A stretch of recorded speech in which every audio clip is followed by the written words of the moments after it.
I'm Nick DiPaolo with Soul Collector Magazine, and welcome to Inside the Designer Studio, our original series where we talk to some of the best footwear designers in the industry.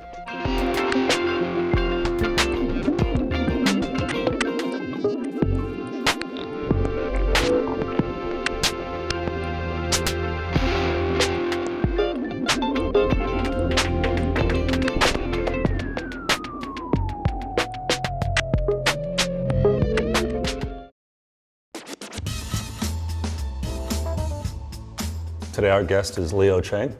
He's the design director of Nike Basketball. He leads the Kevin Durant Signature Series and also leads the entire category in design. Thanks for coming on the show. Thank you for having me. Once you got into running and then later on basketball, what would you say kind of inspired your whole aesthetic and style and approach to design? I don't know. I mean, the inspiration comes from different places, I think. And for me, it always kind of has to start with a problem that I'm trying to solve, I think, or some kind of solution.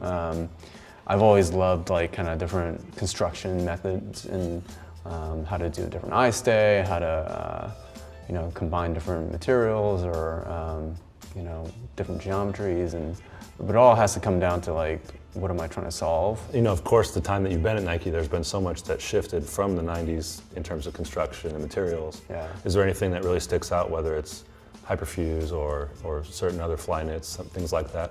I just remember seeing the original Flight Posit leak image and I was like, what is that material? Like, that is insane. Like this gold, like iridescent gold thing. I was like, what is that, you know? And then just even stuff like I was talking about, like McDowell doing the Max Plus. When, like, that was like when that sublimation fade was like. On FUBU jerseys? Yeah. Yeah. Exactly. Yeah. But that was insane. When I saw it in East Bay catalog growing up, I was like, what is that? Like again, like it was that era when Nike was just dropping crazy stuff that you're just like, oh my God, you know. I remember talking to E. Scott a long time ago when I first started, and he was like, yeah, I worked at other companies, and when he thought that he had a hit over there at the other companies, then he saw the Nike catalog hit, and he was like, you know, you just get all like worked up about it, and you know, you get really animated and stuff. So now you're the guy in charge of the basketball category, and you're at the helm. So yeah. When you put together a brief for designers, like what's that whole process like? What are some of the things that you really are trying to task guys with? You know, when I first started Nike Basketball, I didn't really know, but like the basketball footwear industry wasn't doing so well. Because you know, I loved watching basketball.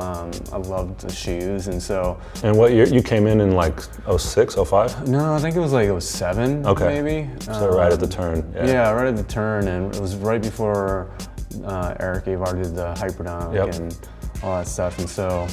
I didn't know anything. I didn't know the business side of things, and this is good to have on the record for whoever hired you. Yeah.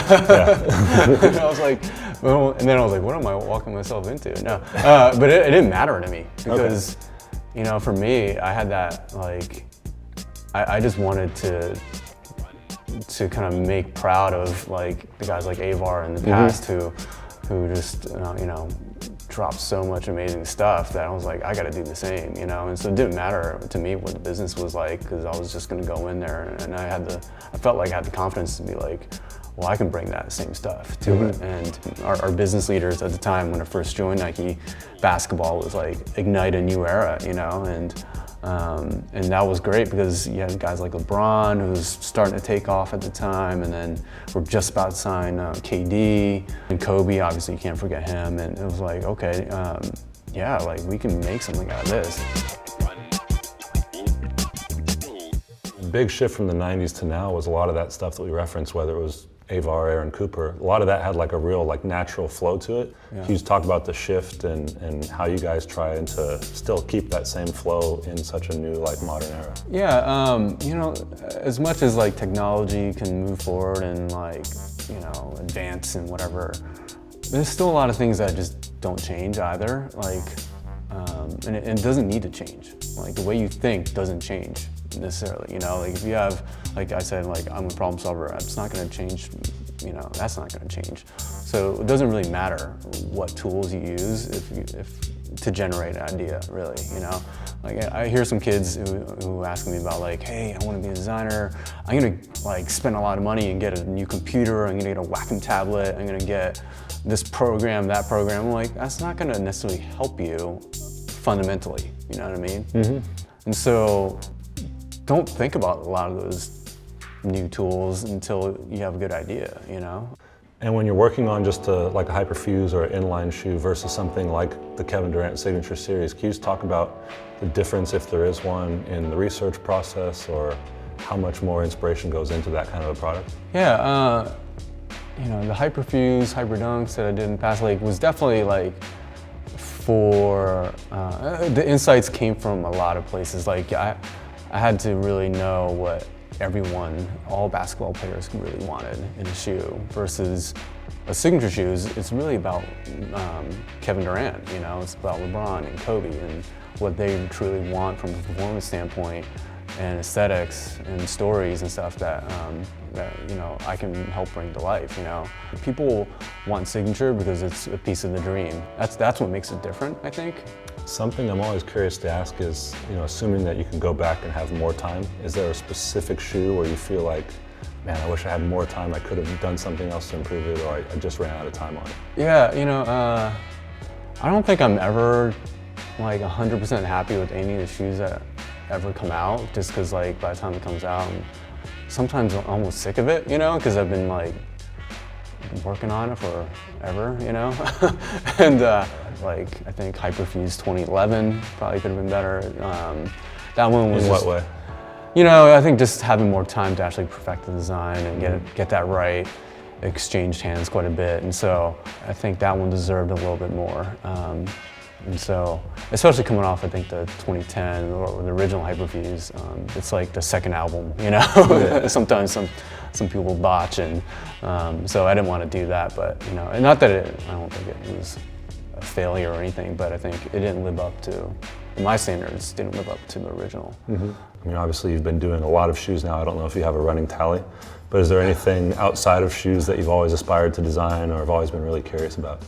Chair design, people still covet the Eames chairs, you know what I mean? Like that was from the 50s, yeah. Yeah, you know, that was, geez, have we not evolved better than that? And when you see new designs, typically they aren't as comfortable as those ones. They, you know, or the look of them isn't timeless, you know what I mean? And like, whereas I guess Eames and whoever really captured both the functionality of ergonomics plus just timeless style, you know. And again, like if I could do an Eames, that'd be awesome, you know, whatever that is. But I don't know, maybe I won't ever get to that level, but I don't know. I'm still thinking about that one because I'm not ready to go yet, obviously. And but I just don't believe in adding more junk to the world. So so whatever it is after shoes will have to hopefully be something big, you know. Or like you're hoping that you get to do the entire KD series and are probably sticking to this for a while. Yeah, exactly. Well, great. Yeah. All right. Thanks again for watching Inside the Designer Studio, and thanks again to our guest Leo Chang for coming by. And until next time, we'll catch up.